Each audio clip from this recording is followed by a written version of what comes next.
Can you talk about what's happened, the significance of Lasso dissolving the parliament? Thank you, Amy, for the invitation. Yes, Lasso's dissolution of parliament is a first in our history.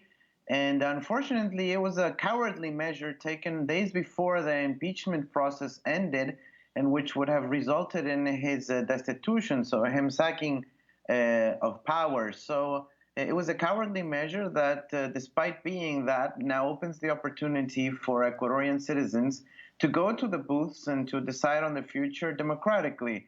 So we see that part of the decision as a hopeful part that, of course, is going to give us a chance to participate in the elections and hopefully allow progressive forces to regroup and, in a pretty quick turnaround of time, have the opportunity to have an enlightened position and get together a broad coalition just enough to win.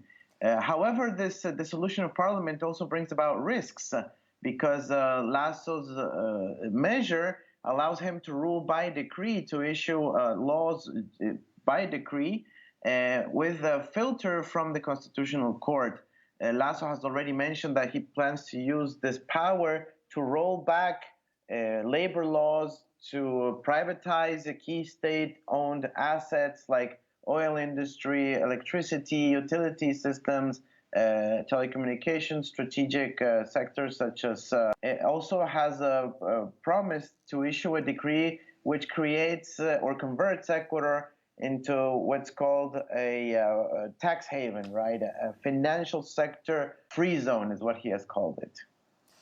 Can you talk about Lasso immediately deploying police forces to the streets while Ecuador's chief of the Joint Command of the Armed Forces told Ecuadorian citizens Lasso's decision was constitutional, should be respected? He threatened those planning protests, saying this country will not accept any attempt to disrupt the constitutional order and democracy through violence. Yeah, well, Lasso, even before the decree was issued and published in the official gazette, Lasso sent the military to parliament and prevented anybody from getting into parliament, literally cut all cables that joined parliament with the rest of society. There's no electricity in parliament, no phone connections, no internet connections, no fiber optic whatsoever. And Lasso fired everybody within the parliament, even, janitors and employees that would have to, keep and give maintenance to the institution. And of course, he did that with the support and full support of the military. He ordered the military.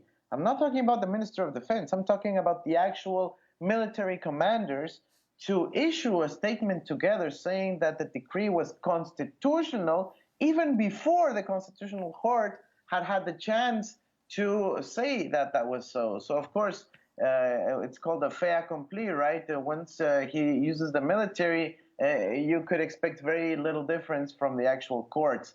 So, unfortunately, that was an authoritarian measure taken by Lasso. And now the democracy is also at risk because together with the military, on the same day of the dissolution of parliament, he used the prosecutor general to sack 3 out of the 5 members of the Judicial Administrative Council and started actions to also remove from their positions the Citizens Participation Council, which in Ecuador has a very important role, which is designate the authorities for the Electoral Commission. So we are a bit scared in Ecuador that Lasso might use the force and the prosecutor general to remove opposition politicians from power and from key posts. So can you address 2 things? Many human rights activists are deeply concerned that this power to govern by decree could open the door for even more human rights violations. For example, using terrorism laws to target indigenous groups that might oppose him. And what do you anticipate will happen in the next 90 days before the snap elections that now apparently Lasso says he will not run for president in? Are you planning to run for president in these August elections? And how are people preparing for this? Well, these snap elections definitely take everyone by surprise. Political parties are trying to quickly organize themselves into coalitions. What I have said is that more important than my name or than anybody's name, we need to make sure we have a broad coalition. In 2021, we lost because we weren't able to attract, around 20, 30% of the populations in the Ecuadorian highlands that voted a no vote, so they spoiled their vote.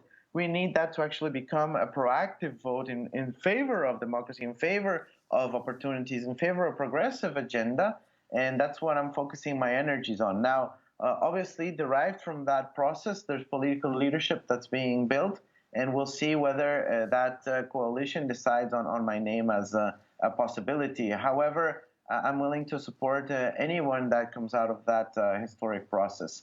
There are threats, and we're not so sure that this will be a swift electoral process. We see that Lasso has leaned on the military, on the judicial, to try to pressure different authorities.